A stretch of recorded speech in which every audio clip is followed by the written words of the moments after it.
السلام علیکم ورحمۃ اللہ وبرکاتہ۔ ناظرین کرام، آپ کا میزبان عمران احمد چیمہ آپ کی خدمت میں حاضر ہے۔ ناظرین کرام، سلسلہ ضیاء النبی صلی اللہ علیہ وآلہ وسلم میں ہم اپنے آج کے موضوع کا آغاز کرتے ہیں۔ بسم اللہ الرحمن الرحیم۔ معبد کہنے لگی، میں نے ایک ایسا مرد دیکھا جس کا حسن نمایاں تھا، جس کی ساخت بڑی خوبصورت اور چہرہ ملیح تھا۔ نہ بڑی ہوئی توند اسے معیوب بنا رہی تھی، نہ پتلی گردن اور چھوٹا سر اس میں نقص پیدا کر رہا تھا۔ بڑا حسین، بہت خوبرو، آنکھیں سیاہ اور بڑی اور پلکیں لامبی، اس کی آواز گونجدار تھی۔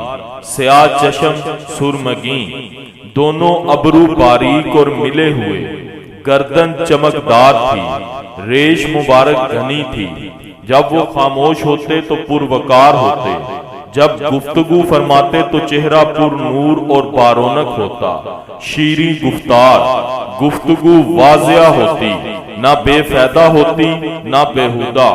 گفتگو موتیوں کی لڑی ہوتی، جس سے موتی جھڑ رہے ہوتے۔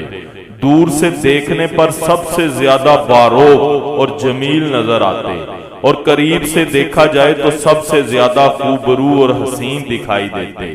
قد درمیانہ تھا، نہ اتنا طویل کہ آنکھوں کو برا لگے، نہ اتنا پست کہ آنکھیں حقیر سمجھنے لگیں۔ آپ دو شاخوں کے درمیان ایک شاخ کی مانند تھے، جو سب سے زیادہ سرسبز و شاداب اور قد آور ہو۔ ان کے ایسے ساتھی تھے جو ان کے گرد حلقہ بنائے ہوئے تھے۔ اگر آپ انہیں کچھ کہتے تو فوراً اس کی تعمیل کرتے، اگر آپ انہیں حکم دیتے تو وہ فوراً اس کو بجا لاتے۔ سب کے مخدوم، سب کے محترم، نہ وہ ترش رو تھے، نہ ان کے فرمان کی مخالفت کی جاتی تھی۔ ابو معبد نے اپنی زوجہ معبد سے جب سرور خوباں صلی اللہ علیہ وآلہ وسلم کا یہ دلکش اور دل آویز حلیہ سنا تو وہ کہنے لگا، باخدا یہ وہی شخص ہے جس کی جستجو میں قریش مارے مارے پھر رہے ہیں۔ اگر مجھے زیارت کی سعادت نصیب ہوتی تو میں یقیناً حضور کی ہمراہی کا شرف حاصل کرتا۔ کچھ عرصہ بعد دونوں میاں بیوی نعمت ایمان سے مشرف ہوئے۔ دونوں اپنی صحرائی خیمہ گاہ سے ہجرت کر کے مدینہ طیبہ پہنچے اور پھر وہیں رہائش پذیر ہو گئے۔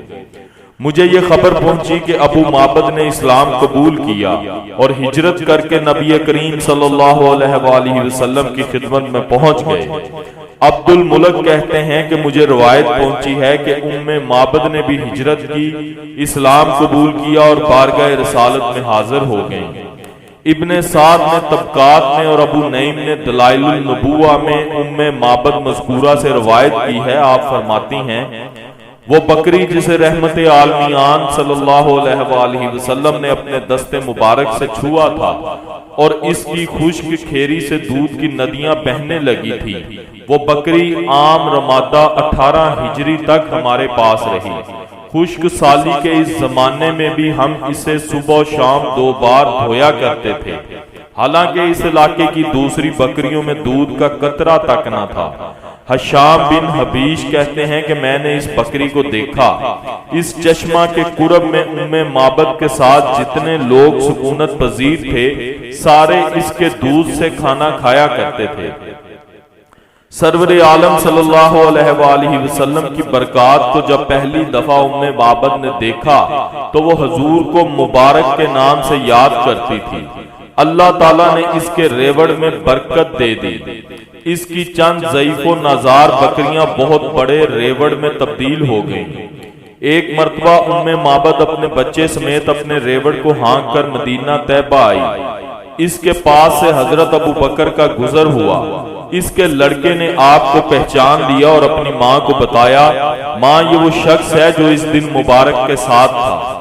وہ اٹھ کر آپ کی طرف لپکی اور پوچھا، اے اللہ کے بندے، وہ ہستی کون تھی جو اس روز تمہارے ساتھ تھی؟ آپ نے پوچھا، کیا تم انہیں نہیں جانتی؟ بولی نہیں۔ آپ نے فرمایا وہ نبی اللہ ہے۔ اس نے عرض کی مجھے آپ کی خدمت میں لے جائیں۔ حضرت صدیق اسے لے کر نبی رحمت صلی اللہ علیہ وآلہ وسلم کی بارگاہ میں پہنچے۔ حضور سرور عالم اس کے ساتھ کمال شفقت اور مہربانی سے پیش آئے، اسے کھانا کھلایا، انعام و اکرام سے نوازا اور نیا لباس پہنایا۔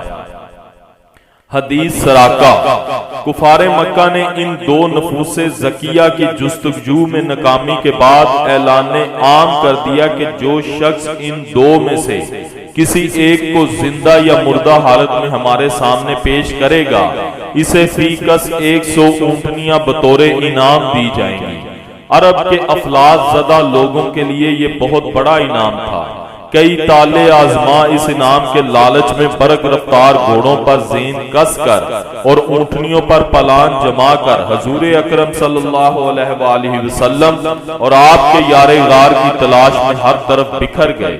انہیں معلوم تھا کہ ان دونوں صاحبان کے ساتھ محافظوں کا کوئی دستہ نہیں اور نہ ان کے پاس کوئی خطرناک اسلحہ ہے۔ انہیں اطمینان تھا کہ وہ بڑی بآسانی سے ان کو اپنے قابو میں لا سکتے ہیں، اس لیے بلا خوف و خطر اپنی قسمت آزمائی کے لیے حضور کی تلاش میں 4 سو دور دور تک نکل گئے۔ بنو مدلج قبیلے کے نوجوان بھی اس مہم کو سر کرنے کے لیے کسی سے پیچھے نہ تھے۔ اس قبیلے کا ایک نوجوان جو ایک ماہر شمشیر زن اور تیر افغن تھا، اس کا نام سراقہ بن مالک جاشمی تھا، وہ بھی اس موقع سے فائدہ اٹھانے کے لیے بہت بےتاب تھا۔ اپنی مہم جوئی کی داستان اس نے خود بیان کی، اس کی زبانی آپ یہ دلچسپ حقائق سنیے۔ ناظرین کرام، امید کرتا ہوں موضوع آج کا آپ کو کافی پسند آیا ہوگا اور کافی انفارمیٹو بھی آپ کے لیے رہا ہوگا۔ موضوع کو یہیں سے کل انشاءاللہ تعالی آگے بڑھائیں گے۔ ویڈیو کو اپنے دوستوں کے ساتھ زیادہ سے زیادہ شیئر کیا کریں، ویڈیو کو لائک کیا کریں اور کمنٹ میں اپنی رائے ضرور دیا کریں۔ نئے دوستوں سے گزارش ہے کہ وہ چینل کو سبسکرائب کریں تاکہ ہماری ہر ویڈیو آپ کو سب سے پہلے موصول ہوتی رہے۔ اسی کے ساتھ اپنے میزبان عمران احمد چیمہ کو کل تک کے لیے اجازت دیجیے گا۔ اپنا بہت سارا خیال رکھیے گا، دعاؤں میں یاد رکھیے گا۔ اللہ حافظ و ناصر۔